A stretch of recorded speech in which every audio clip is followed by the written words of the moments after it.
if we can advance this. All right, great. We're going to move forward then. If you can advance the slide to show the first voting question. All right. The patient population for all these questions is the label for lecanemab, if you will. It's adults with early Alzheimer's disease. That is to say mild cognitive impairment due to Alzheimer's disease and mild Alzheimer's dementia.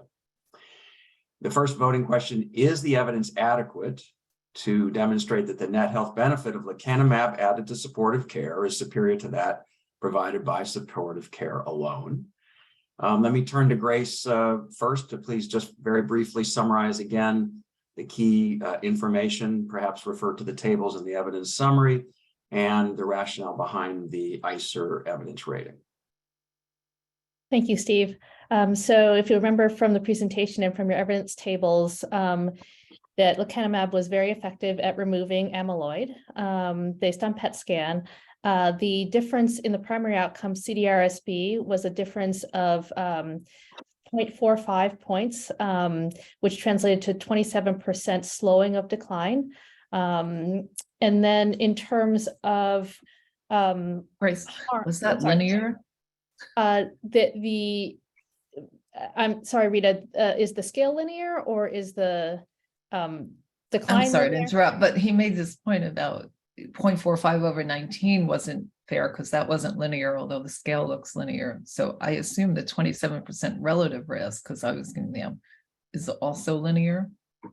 The 27% is, yeah, that is the difference between the lecanemab group and the placebo group. I think there's a difference in the CDR-SB, the scale itself, because it measures cognitive and functional outcomes that aren't linear. That the people progress in different ways. That the scale itself isn't linear. So I don't. Does that answer your question? Well, I think it's an assumption based on a linear extrapolation of the data, the average data over time. So in that sense, it is a linear estimate over an 18-month period. Thank you, Dr. Henderson. Let's see, going back to the summary of the clinical data, figure 2, I think, shows you the clinical outcomes I was talking about. Table 5 is the adverse events, and that's primarily ARIA.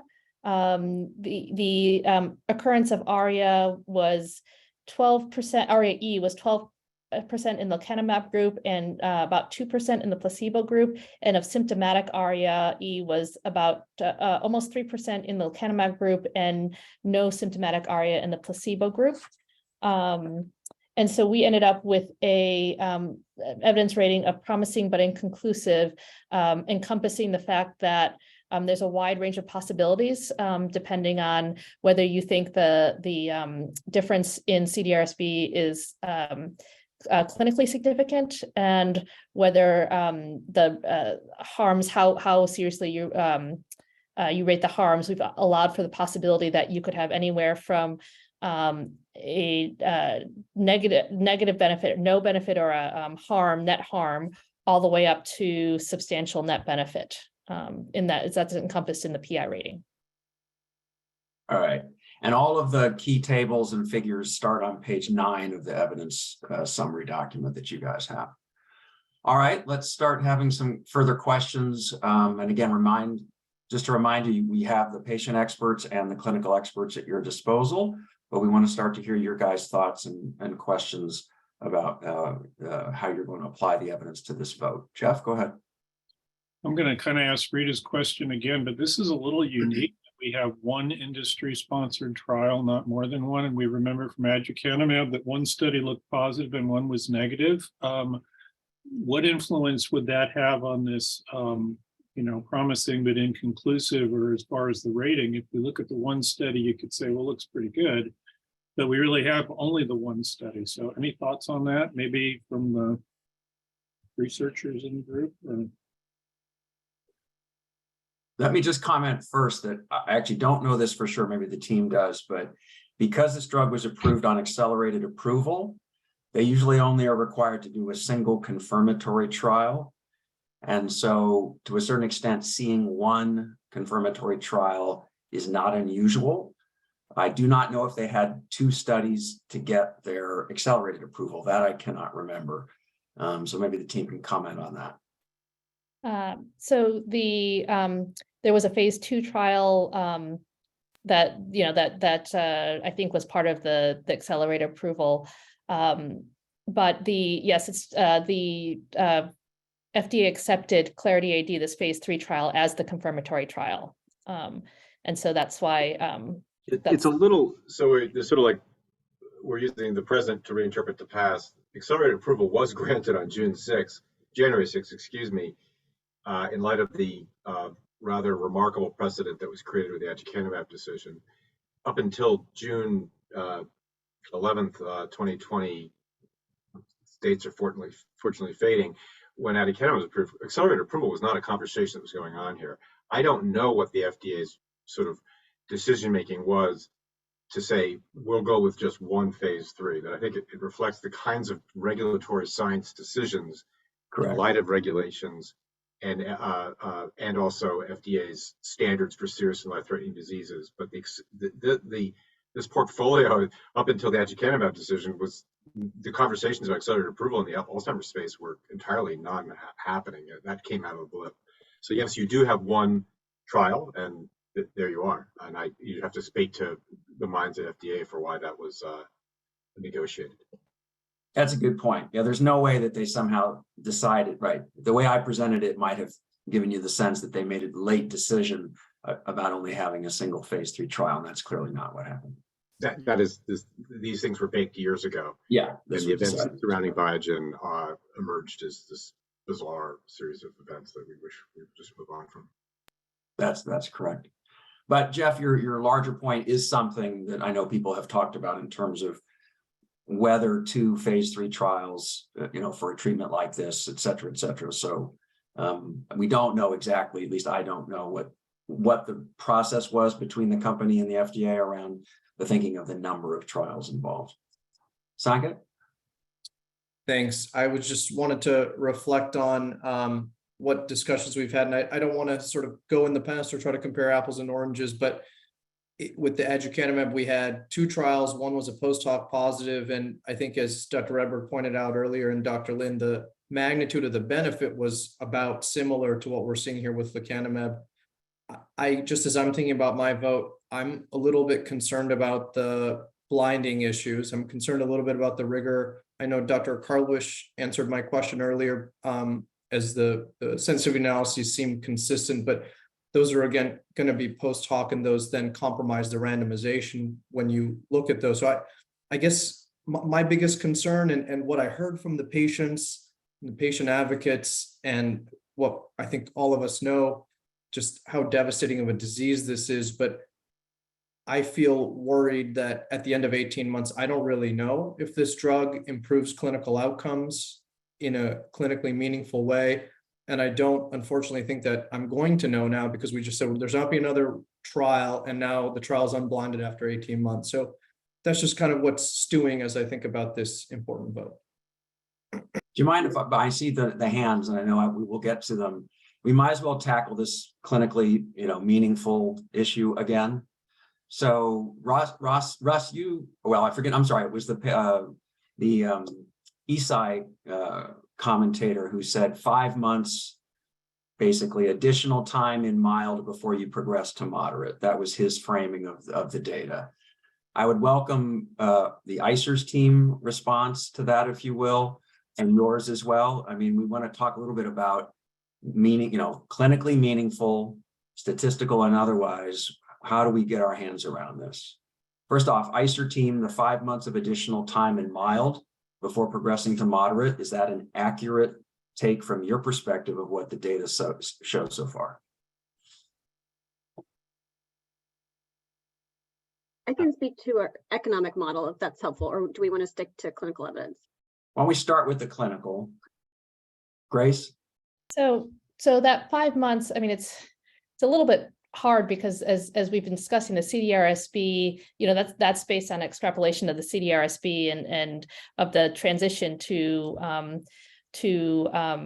MCI to mild and mild to moderate, and there weren't any error bars, that were presented to us. So we don't know how wide the confidence interval is for that estimate of that transition. So I don't have a good sense of is that 5 months accurate or not. And also I would say that that's an average. And so clearly there are going to be some people if there is who get benefit, it may be longer. For others, they may not get benefit, and or the harm may erase any benefit that's seen. Russ, any comment? I mean, I guess one thing is Michael did give you the confidence intervals in his comments. So I don't remember what the numbers were, but they were within what Mel had calculated. So we should not, they're not in the published literature, but he gave them to us. I don't know if we have any reason to believe he's lying. I'm not sure it's extrapolating when it's within the 18 months of the trial and you're seeing a decline in progression. I'm not sure if I understand that's what extrapolation would be. That happened within the trial period. Now it still has the problem of being averages. We don't have the patient level data, and that is a problem. But as you pointed out, Dr. Lin, there's a measure of central tendency should be, if it's a normal distribution, indicative that there's going to be people who benefit more and people who benefit less. Time matters. Doreen said this earlier, and it's certainly consistent with everything patients have told us. Time matters. If you all could think about cancer patients or other diseases, slowing the progression of a terminal fatal disease is a big darn deal. I just don't see how it isn't. Okay.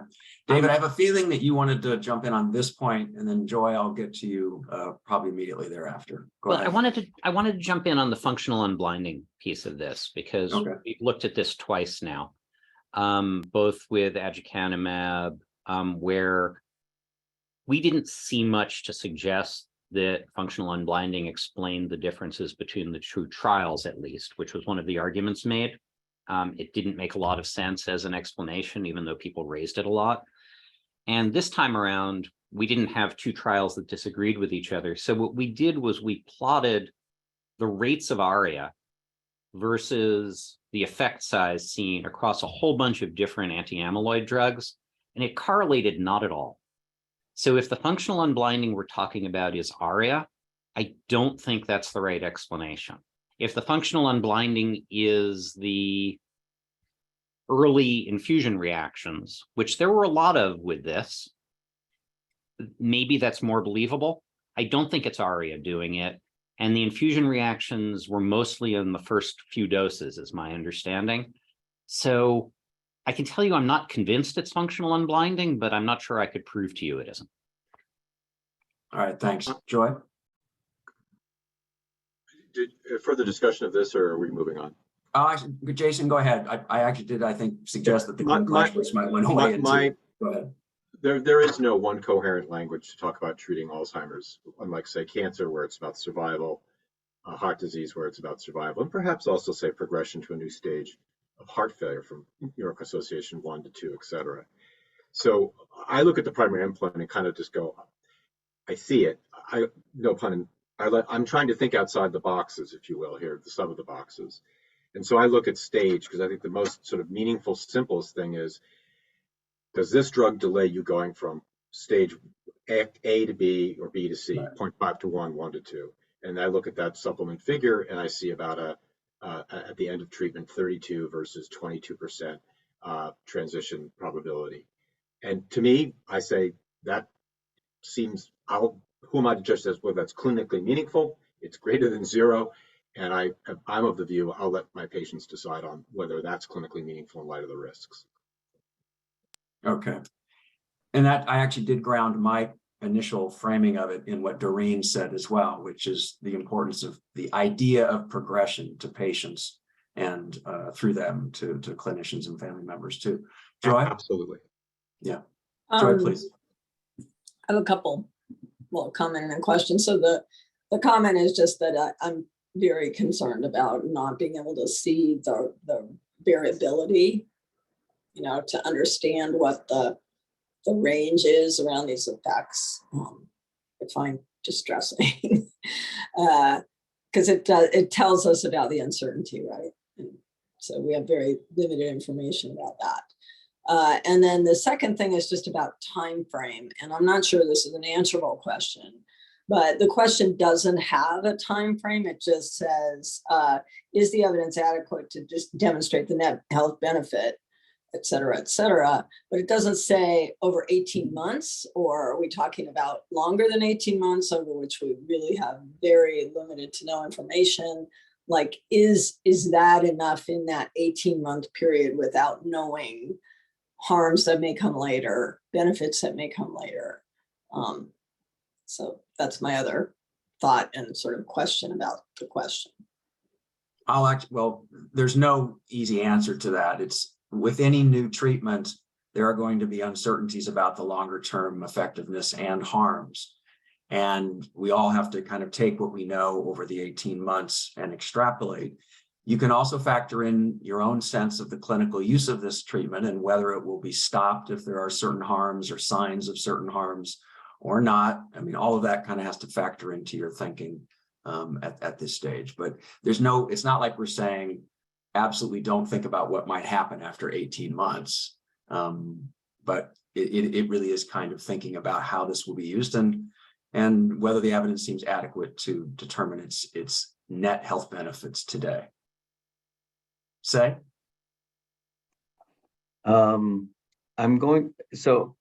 One of the things I guess that I'm concerned very much about what Sanket mentioned about unblinding, and I'm going to try to ask a question to be clever to get additional information, although I have a sense that it's not going to work. So I was wondering whether the different outcomes that we were looking at, the CDR-SB, as well as some of the quality of life and the different measures, they are all going in the same direction, and the magnitude differs a little bit. But if one imagines that some measures are more susceptible to bias due to unblinding than other measures, the fact that they're all going in the same direction and the fact that they're all kind of around the same magnitude would give you confidence, would give me some confidence that it is not primarily due to unblinding. So I guess the question to Jason and Victor and the evidence authors would be, is there is there a differential effect of unblinding on the various measures that we have available to us, various outcome measures we have available to us? We actually made this argument on the aducanumab report, where mini mental status exam, or MMSE, or whichever one we were using, was a little bit more objective maybe than some of the other measures, and it didn't show any differential effect. And that was one of the reasons we weren't so sure that we bought the functional unblinding piece. But others said, well, even MMSE, there's a lot of variation that could be caused by patients and caregivers rather than objective view of the provider, plus the provider knows who's gotten the drug and who hasn't. So we weren't sure in the end on that. I don't know if others have a better answer to that. The CDR raters typically in these studies are, in this study, let's focus on lecanemab. What they report is that the CDR raters are otherwise boxed off from other conduct of the study, number one. You also have to pick up on your point, see the cognitive testing. And beyond them, I don't even know if they report the mini-mental in the study. I don't remember it, but they certainly report a variation on the ADAS-Cog and whatnot, which are far more complicated, lots of questions studies. There, I think, matters of unblinding and whatnot would be, I think, fairly minimized. The testing's fairly rigorous. There's lots of questions. And again, the CDR interview is a boxed off interview. The CDR interview involves, I'm going to talk to you, the caregiver, and get a history from you, and then a separate interview with the patient, which essentially is also cognitive testing, actually. John Brown, 42 Market Street, remember that, I'll ask it to you later. How many quarters in 675? How many nickels at $1? I think those are fairly firewalled from, I think I'm getting the drug, but whatever. Thank you. That's helpful. Yeah. I'm sorry, Victor, go ahead. Yeah, I'm not sure my take is exactly the same. I think for a lot of testing, there's an expectancy bias. And if someone's in a group where the expectation is that they're likely to benefit or not benefit. I think that will influence how raters see things, in educational settings, completely different settings. What the teacher's expectation is of performance really influences the performance. And I don't see how bias can not creep into measures. And that includes the MMSE. On the other hand, I don't know that that's the explanation for the differences. I'm still concerned that the differences across tests, although they're consistent, are small. And I can't be sure they're not driven by bias, but certainly I can't be sure that they are. Okay, thank you. Kim. Yeah, I just want to, first of all, acknowledge Russ Paulson's for his clinical examples of what the MCID meant. That was really helpful, and I appreciate the patient's comments. One of the questions that I have is, do we have any data to suggest that there's a rebound after the medication is discontinued, or what do we know about patients after they stop the medicine? That's a great question, Kim. I think what you're referring to is there catch up? Is that what catch up sort of decline in function? Worsening, right? There's some medicines that after we stop, they get worse. So yeah. We don't, the open label extension is still ongoing, so we don't have any data available on that. That I think, the MRI data where you see the whole brain volume and the shrinking and the increase in ventricular volume is certainly a concern. I think that people have brought up of, but does this portend more harm down the line? But we don't have any clear data after the 18 months for lecanemab. So one comment is the theoretical distinction between disease modifying and non-disease modifying would be that one wouldn't expect a rebound. Of course, we don't know until we look. On the other hand, I think that distinction is actually fairly artificial. There's no reason, for example, why mimetin wouldn't be considered, at least in terms of its perceived mechanism of action, as being disease modifying. But again, we don't have the long-term data, but I wouldn't expect there to be a rebound after discontinuation. The changes in cortical volume that have been observed remain a source of a lot of interest. And theories abound, including fluid shift, the fact that you've taken amyloid out of the brain. And if you think about what that volume might be, maybe that would explain the changes in what you see on MRI. What you're left with is literally a paradox, which is I've shown neurogranulin, tau, total tau, phospho-tau, all moving in the direction that describes less disease activity. And yet in certain regions of the brain, I'm seeing MRI changes that show a decrease in ventricular volume. So I think it would be, I think personally, it's presumptuous for me to say, and this means this, and therefore I will make these. I have to go with what I know, which is measures of clinical response, measures of the biology of the disease, and I'm left with this oddity that I can't quite reconcile.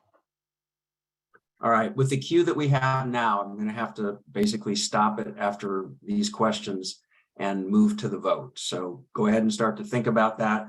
We can keep the questions very brief. It'll help us have a little bit more time to discuss before the vote happens, though. Rita? Thanks. More comments probably than questions, but to echo Sanket's comments, I'm still concerned that there's one trial, wide confidence intervals.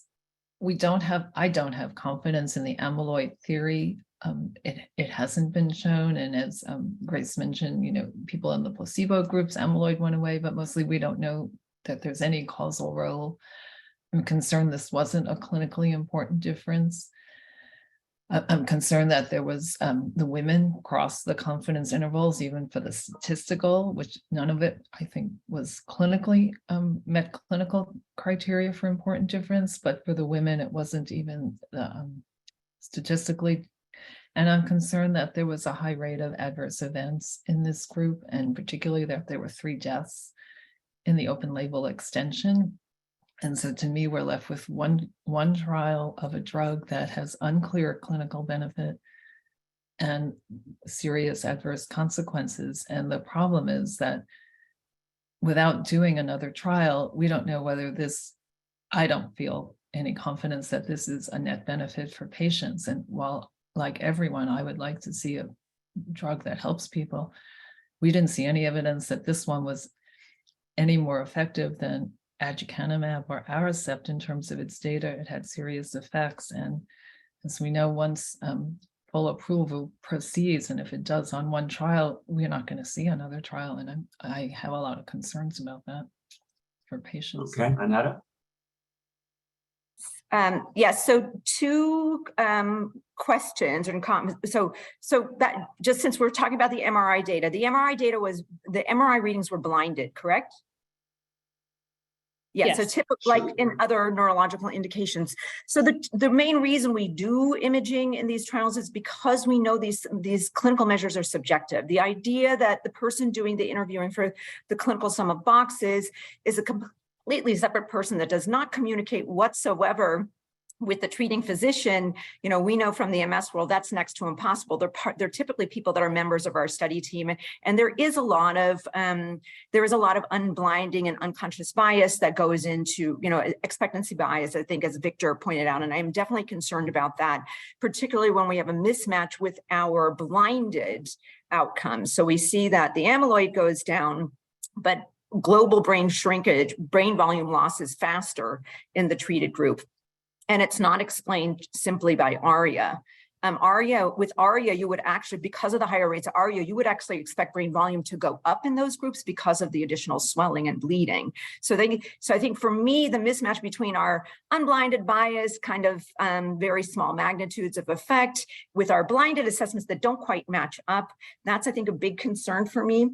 And then I had another question. We're talking a lot about data that we weren't really given, which was that individual level progression to the next stage. We're using, if I understand correctly, we're using an average of their CDR sum of boxes score, their global CDR score, to make an assumption about whether people moved from MCI to early to mild dementia and mild dementia to moderate.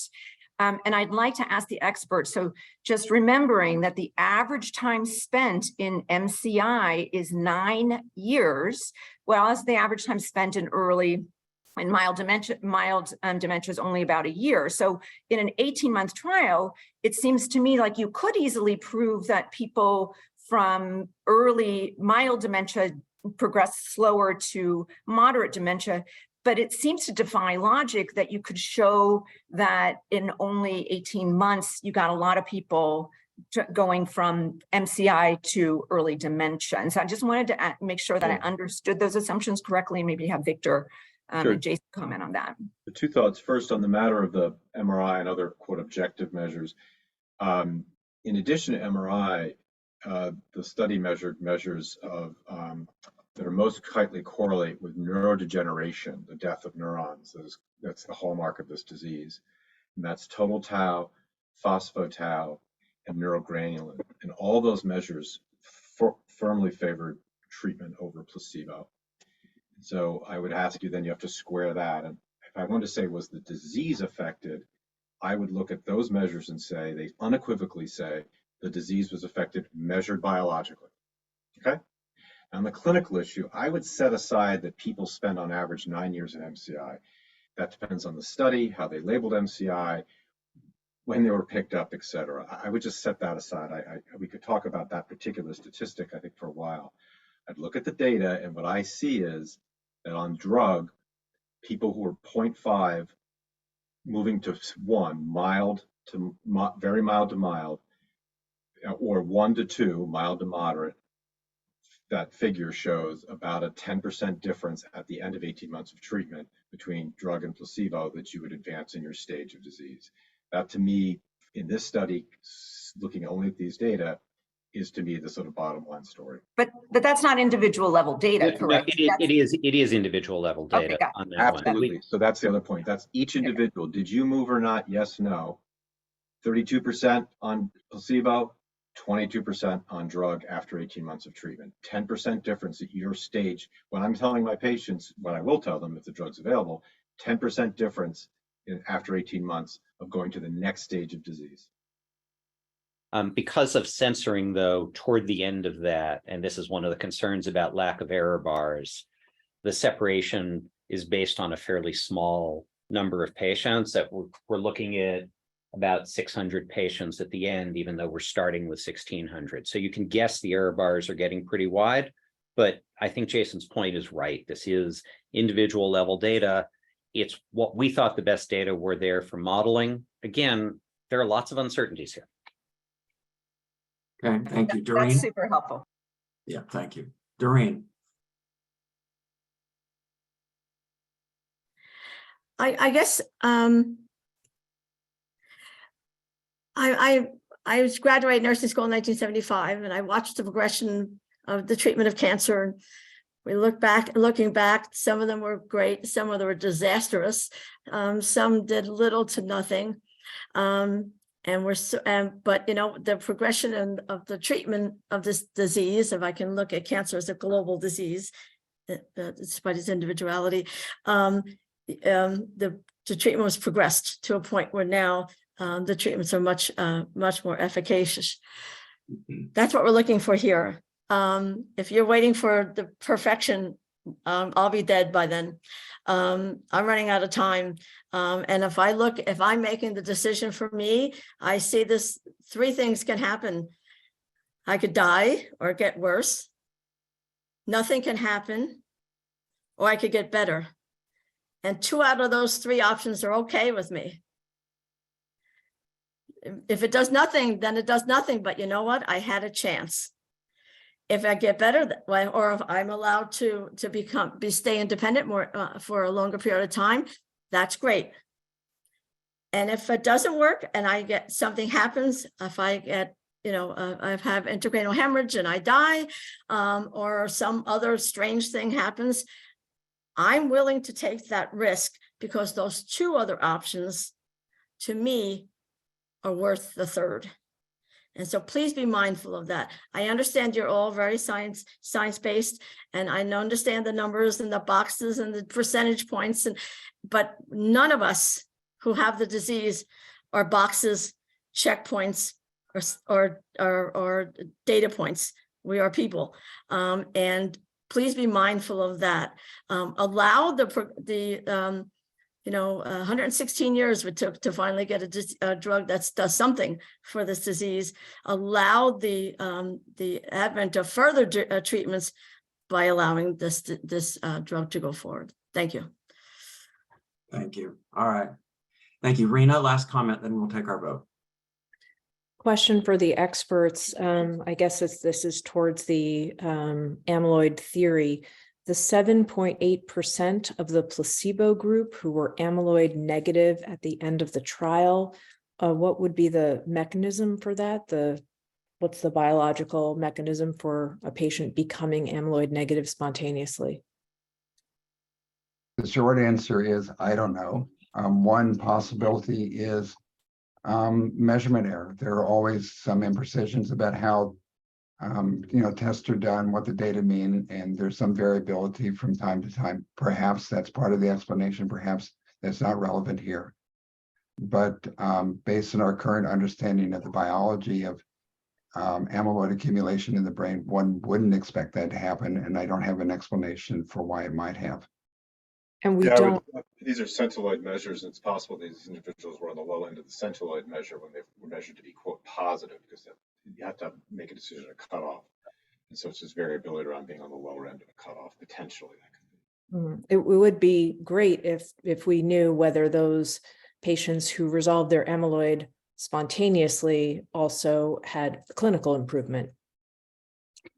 And remember, a lot of people with amyloid are clinically fine. Thanks. Okay.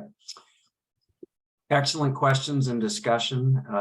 So I think we should go ahead and move on. We want to have time to discuss some of the potential other benefits and contextual issues. So let's go back to the voting question.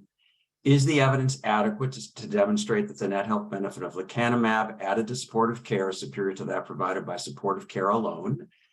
A is yes, it is, and B is no. So please go ahead and vote. We should have 15 voting members. So when we get to 15, we'll show the results.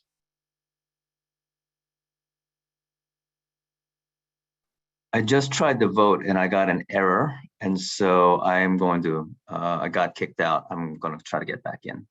Okay. Same happened for me as well. I've got an error, so. Apologies. We will. I did that earlier. If you sign back in, you'll be good.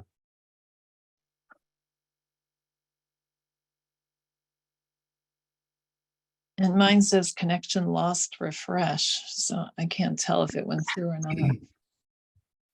It's funny, we don't get a maybe choice. Yes or no. None of this, promising but inconclusive. Yasmin, I'm going to wait and see if you get 15. And if you don't, then I'll try again. I cannot get back in. It says it's reached capacity again. So should I just text Kelsey the answer or my vote, or how should we do this? Yes, that is probably the best way to do it. But I hope we can get this fixed before the other voting questions happen. If not, we'll have to keep doing it this way. And we may need to get ourselves a new voting system because this is not very effective. Okay, so I know that Say has had to text his vote in. Is there anybody who else? We should have 3 people. Tony, have you? I'm just going to give you my vote verbally, if I might. My answer to the question is no. Okay, so you're a no.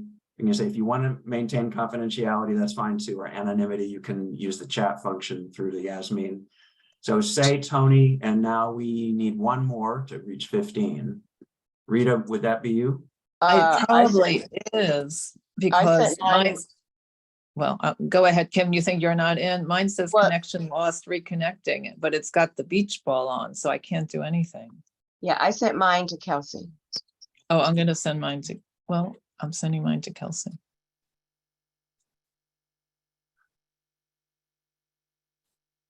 As soon as I find her. Kelsey, please let me know when you have 3 votes.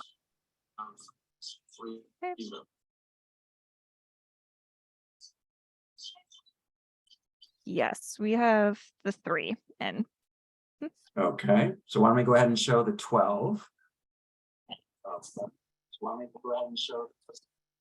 Okay, we have 9 no's and 3 yeses. And tell us how the additional 3 votes came out. 3 no's. Okay, so the final vote is 3 yes and 12 no. All right, let's move forward. So the next set of questions are divided into 2 parts, one on contextual issues related to the condition itself, which are independent of the treatment under consideration, and the other ones are around lecanemab and its specific potential for potential other benefits. So first, the first two questions are about priorities linked to the gains in health for conditions that may, that because of their special, if you will, nature, that we may wish to give extra priority to in some cases. So the preamble here is then when making judgments of the overall long-term value for money, what is the relative priority that should be given to any effective treatment for early Alzheimer's disease on the basis of the following contextual considerations. The first is the acuity of need for treatment of individual patients based on their short-term risk of death or progression to permanent disability.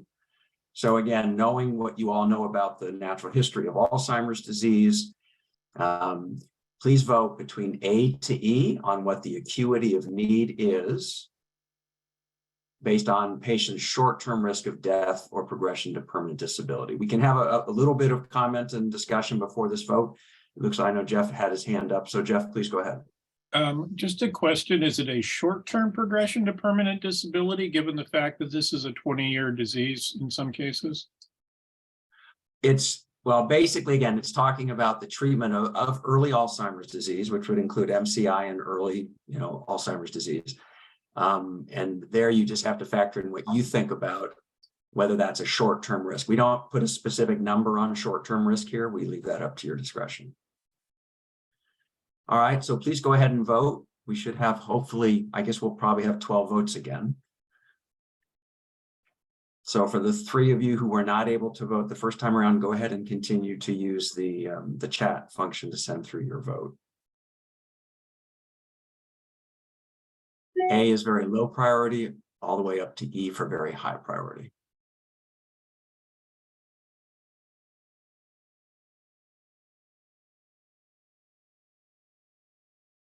Is anybody still waiting to vote or to, I guess I should ask it that way. Because now we're stuck on 11, not 12. Did I somebody else received get? 3 messages, Steve. Okay. We're short 1 vote. Is somebody else locked out of the system? Kelsey, I just texted you with my vote. Yes, I received yours. I think Rita might be having some connection issues. I think she's trying to speak, but I can't understand her. Did we receive her vote? No, we did not. Okay. Rita, we can't hear you. You're going to have to try another connection through to the meeting. Okay, let's go ahead with 14 votes. Yeah, my internet now is failing. I'm so sorry. And can we try to mute Rita, please mute yourself now because you're not coming through clearly. Thank you. Okay, so there are the votes. We have, again, 2 low priority, 3 average, 4 high, and 2 very high priority. Okay, the next question. Again, it's about the context for making judgments of overall long-term value related to the magnitude, in this case, the magnitude of the lifetime impact. So the first one was about the acuity of the short-term risk. This is the magnitude of the lifetime impact on individuals, patients of the condition being treated. So again, I think we'll turn to get some more patient testimony in a minute, but around the magnitude of the lifetime impact, I think, unless you guys have any questions or comments you'd like to make beforehand, I think we can go ahead and vote. So go ahead. And Rita, again, sorry, I don't know if you're even able to send through your vote through the chat or some other way, but if you can. I'm now on my phone. I'm sorry. That's why I've turned the video off. Okay. And I'll send it through the chat. All right, thanks. And for the other one, Steve, we didn't add in the other votes that got texted. I apologize. You're right. Kelsey, we will absolutely. You got them though, right, Kelsey? Yes, I do. Okay. Yep. This time around, please add them in when I read off the numbers so that everybody watching can do so. And we can actually, just for the people watching on the web, we can go back and restate the final numbers on that vote as well. So I think are we still short 1 voter for some reason? Kelsey, are you only getting 3? Yeah, I'm waiting on 1 more.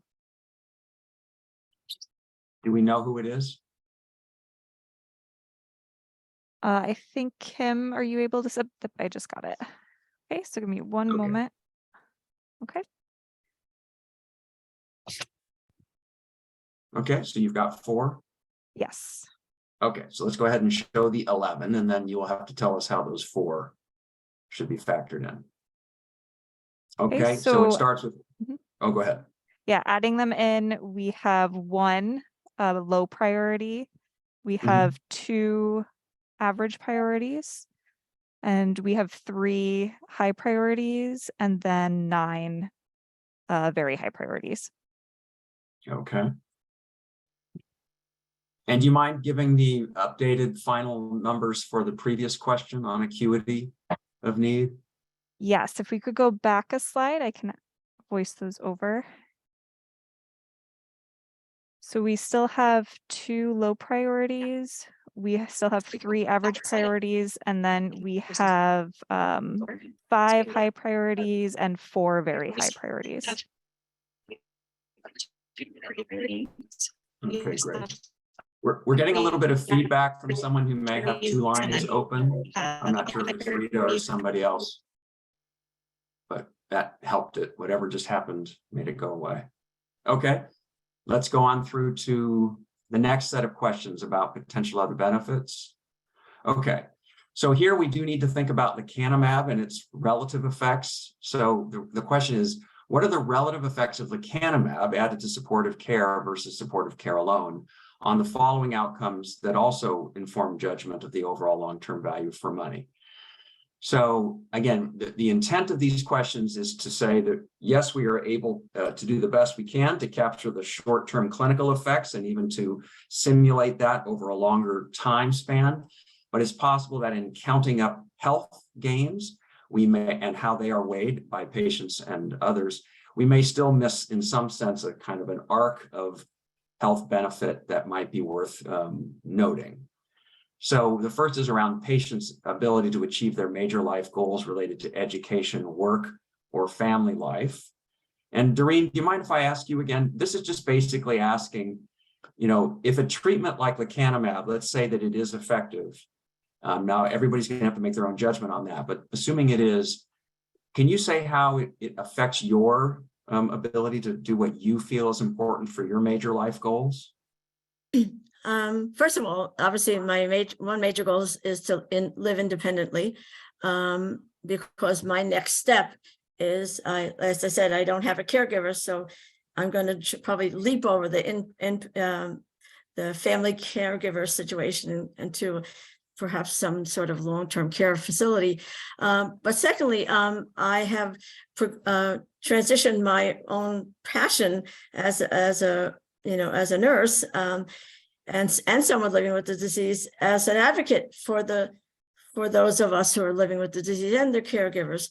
I've worked very hard over the last 8 years to do that work, and I think I've made an effect. And so I think my ability to do that and to continue to speak on behalf of those who are in my situation as far as years out from diagnosis, but are not able to articulate their concerns, I would be able to do that. And then thirdly, of course, because I don't have in-house family, my family lives a little bit of a distance away, requires me to travel to see them, and they are near and dear to my heart, and I thrive because of them. And not to be able to see my family, certainly would be, I think, would certainly worsen the situation that I'm in now. So there's not having some type of help, it's going to just, again, allow the disease to take its course. All right, thank you. That's really very helpful. All right, let's go ahead and vote on this one. Again, the CTAF panel, having done this before, they know that they have to take in what you just said and their other understandings of this, and integrate that with their judgment of the relative effects of lecanemab based on the evidence we have today. So please do so and go ahead and vote. And again, this is the relative effects added to supportive care of lecanemab on patients' ability to achieve their major life goals, everything from major negative effect to major positive effect, A to E. Okay, I think we were probably at our 11. Yes, Kelsey, let me know when you have the 4. I have all 4 on my end. Okay, let's go ahead and show the results. Okay, All right, so Kelsey, you can give us the real numbers. we have a total of 1 major negative effect. We have 3 no difference. We have a total of 10 minor positive effect, and then the 1 major positive effect. Okay, let's go to the next voting question. Same basic framing, but now instead of patients' ability to meet their life goals, this is about caregivers' quality of life and or their ability to meet their life goals. So in a sense, this is asking about a term that is frequently used, burden.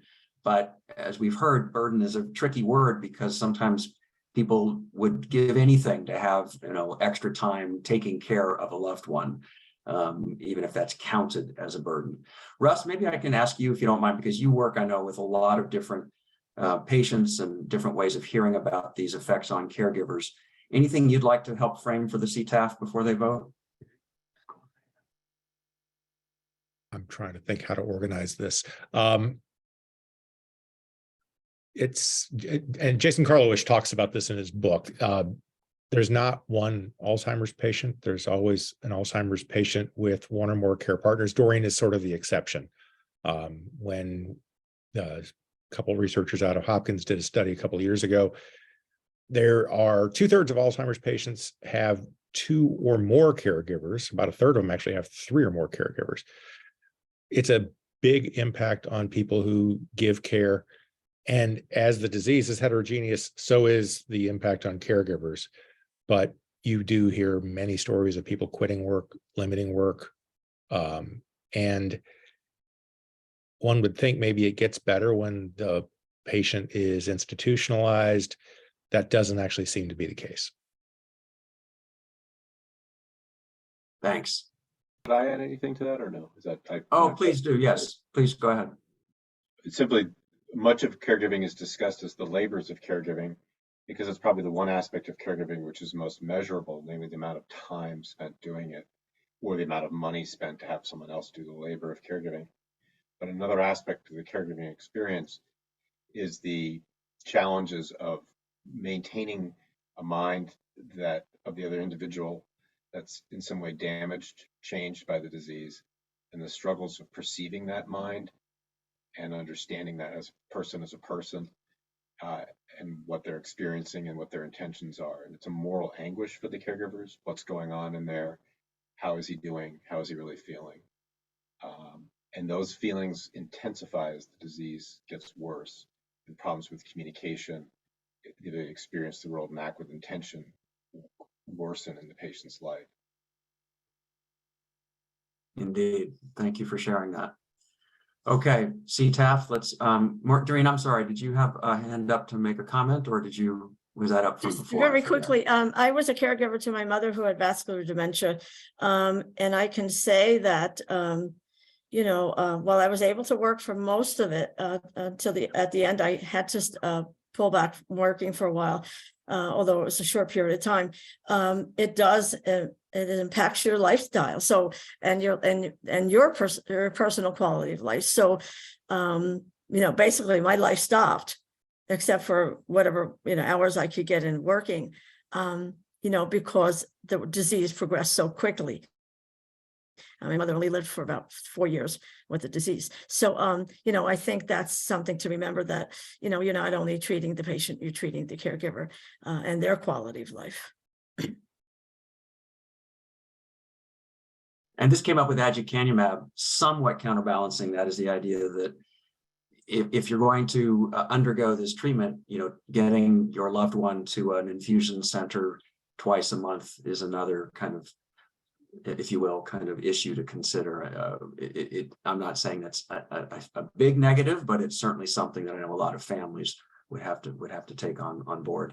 I'm going to move ahead, and that I'm sorry, just given our time, that I want to make sure we have enough time to talk about the last voting question. So let's go ahead and vote on this one, please. Again, on lecanemab and its relative effects on its potential to affect caregivers' quality of life and their ability to achieve major goals.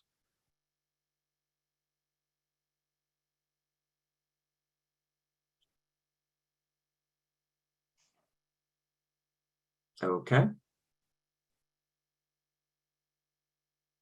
Can you show the results? I assume we have the other 4. Yes, we do. Okay, so we have 1B, minor negative effect, and then 6C, no difference, and then 7D, minor positive effect, and then 1E, major positive effect. Okay, great, thank you. Okay, one more of these types of questions. Again, we have to think about the relative effects of lecanemab and how it may or may not help society address or reach its goal of reducing health inequities. This always raises questions of, the relative effects within different subpopulations in some ways, or whether the mechanism in which the drug is delivered might make it more accessible to certain folks who wouldn't get it otherwise, that kind of thing. Any questions or comments from the CTAF about their view of this question before we take a vote? Can I go? Yes, Annetta, go Yeah, ahead. so I would just, I work for Kaiser. I'm a physician. I don't work for the actual health plan, but, we do often think about sort of the societal perspective. And most of our patients, we have over 50% of our patients in our group are low income in our Southern California population, and very diverse racially and ethnically. I think it's a huge problem. The limited resources we have to take care of dementia patients, most of that is going to get shifted to lecanemab. And that will, given how often it needs to be infused and the transportation issues, I really do worry that this will take away the other types of evidence-based care that we have, primarily case managers, nurses that can come to the home-based physical therapy that have been shown in multiple randomized controlled trials to be incredibly beneficial for people with aging with dementia. And it will shift those resources over to a drug that will become available primarily for the wealthier white people. So I have major concerns about this worsening equity. Okay, thanks. Jeff? Annette, why do you think that your system would choose to, I guess, fire those nurses to hire other people? It's not a question of firing. It's just a question of the fact that there's a limited amount of dollars to take care of every single one of our members, from the preemie newborns all the way up to the people dying. And so every time we get a super expensive drug that does not meet any reasonable quality of life year threshold, that takes money away from care from all other diseases. So I think, we're fighting, trying to get, increased care for dementia patients ingrained into our system. And that's been a big problem across the United States, and I believe many other countries, right? That we just don't think of this in a proactive way. Kaiser's no exception. In part, we can't, because Medicare in its statute prohibits the provision of custodial long-term care services. They call it custodial services in the statute, but we have this healthcare system which explicitly cuts away the ability to pay for long-term care services and support, such as you described. That's been in the system since Lyndon Johnson signed the statute into law. Yeah, we're Medicare Advantage, so that doesn't necessarily apply to us. But I think, every time you take away a piece of the pie for something, there's less left over for services that we really need to be expanding. And so, I am worried about that. Okay, Jeff and Joy, maybe 10, 15-second comments before we need to move on. Sorry to make it so short. I'm in the same boat as Annetta, but I don't know that that's as much of a concern as potentially, but the same direction, because, this involves transportation. This involves the potential for copays for MRIs and PET scans. This involves potential burden on the Medi-Cal system. So I think, even though, you could, in an ideal world, say that we're going to benefit these people that are more impacted, I think that there's not a trivial amount of stuff that goes around that probably isn't accounted for related to the treatment that would potentially mean more of a negative effect than a positive one, even though this would be a group that you might really want to treat. I think that just the impact treatment is not trivial. Okay, thanks. Joy? So I also have concerns, but I guess I frame it somewhat differently. Because if you think about it, this, getting access to this new treatment will require a lot of effort, assertiveness, awareness, and that's going to favor wealthy or white people. It just will. In my world, it clearly does. And the low income people of color are mostly being diagnosed at later phases of dementia where this treatment doesn't even apply. So I only see this really worsening inequities. All right. Well, obviously that creates potential opportunities for us to fix those problems. I think somewhat along Jason's line of thinking, which is, can't we use this as a way to perhaps boost efforts to reduce inequities? We'll come back to that, I hope, during the policy. There are many, many ways to reduce inequities. So I'm just talking about what I think will happen. Right. Okay. So let's go ahead and vote, and then we will round up our final vote. But let's finish this one.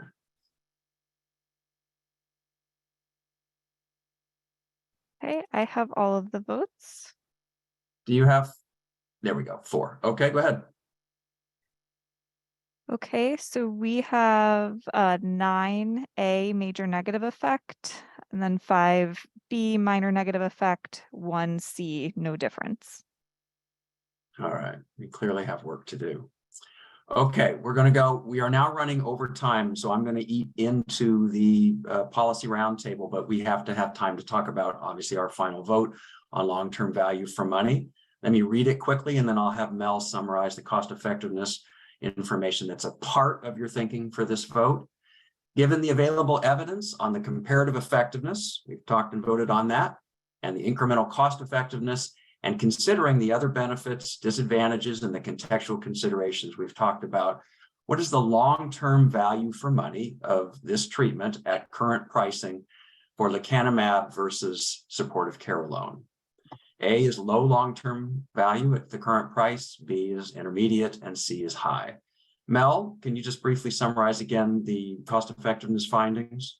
Yes, base case cost effectiveness findings range from 183,000 to 254,000. And then referring to the probabilistic sensitivity analyses, probability of being cost effective at the 100,000 threshold ranging from 0 to 1%, at the 150,000 ranging from 1 to 25%. Okay, CTAF, some thoughts on how you're going to approach this vote. Why don't we go ahead and take down the voting slide just for a sec so we can see folks' face. Okay. Anybody want to talk about how they're thinking of integrating this information as they come to this this final vote on overall long-term value? Say. Mostly, I'm frustrated being asked to judge long-term value with short-term data. I feel like it's asking us to predict the final score of a basketball game after one team scores a basket. Because the long-term value is going to be driven by so much by, again, kind of the boosters would say, hey, you know what, amyloid is either the driver or a critical component of the driver of progression.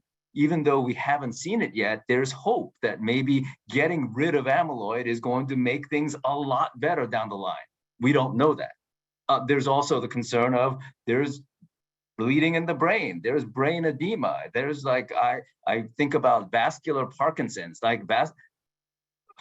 bleeding in the brain is generally not a good thing, and it can have some long-term negative effects. So it's possible it could be terrible. We don't know that. And so I just feel like feels like the confidence intervals around my estimate of long-term value is from, better than penicillin to the worst thing that we've ever done to patients. I'm really frustrated being asked to make a judgment on this. I'm sorry, but not really. Yeah, that's why we give you the hard work for CTAF. It's part of the discussion, and I like the way that you were laying out how difficult the decision is on how to vote here. Paul? Yeah, I agree. There's a huge amount of uncertainty, though in this case, I feel the model, it really favors the drug in many ways that I probably wouldn't have favored myself, but I understand the reasons for that. And given that even with that my feeling of favorable assumptions, it still is incredibly costly per the gain. I do feel more comfortable voting. Okay, thank you. Jeff? Just wanted to double check. There are some of us who might have voted that the new product was not superior to best supportive care. For those people who believe that in the short run, based on the evidence, that is the case, do you have any advice for those sorts of people who might be then voting on long run? If they were unsure about the short run evidence, how should they think about paying a certain amount for perhaps more uncertain long run outcome? Right. There's no quantitative way to tell you how to do that, but obviously the uncertainty that's been mentioned in both of the previous comments, I I would say that we didn't ask a question about whether you felt there was adequate evidence to demonstrate that it was not superior. We asked if you felt there was evidence adequate to say that it was. And so you can factor that in. If you were one of the 12 who voted that you did not feel the evidence was adequate to demonstrate that it's better, then that would probably have a strong impact on your judgment about whether at the cost, $26,500, is that a reasonable value given the uncertainty around its clinical effectiveness. But also there are the other issues, the potential other benefits, the contextual issues, that always weighs into people's ultimate judgment. So I just want to make sure that that doesn't get forgotten. All right, does anybody else want to share a perspective on how they're approaching this vote or a question about the cost effectiveness findings? We did a good job with that this morning, but good. Catherine, go ahead. Yeah, well, in this case, it's the price. So following up on what Jeff and Paul said, I mean, it's, the model shows the increase in the box score is significant, but this really hinges a lot on the price. So to me, it's pretty straightforward. Yeah. Okay. All right, why don't we go ahead and take our vote then? We put up the slide. Okay. So I'm not going to read the whole preamble again, but I think you understand that we're asking about lecanemab's low long-term value for money at its current price, whether it's its value, whether it's low, intermediate, or high. We already have 11 votes, so as soon as we have the 4 separately sent in, Kelsey, you can go ahead and show it.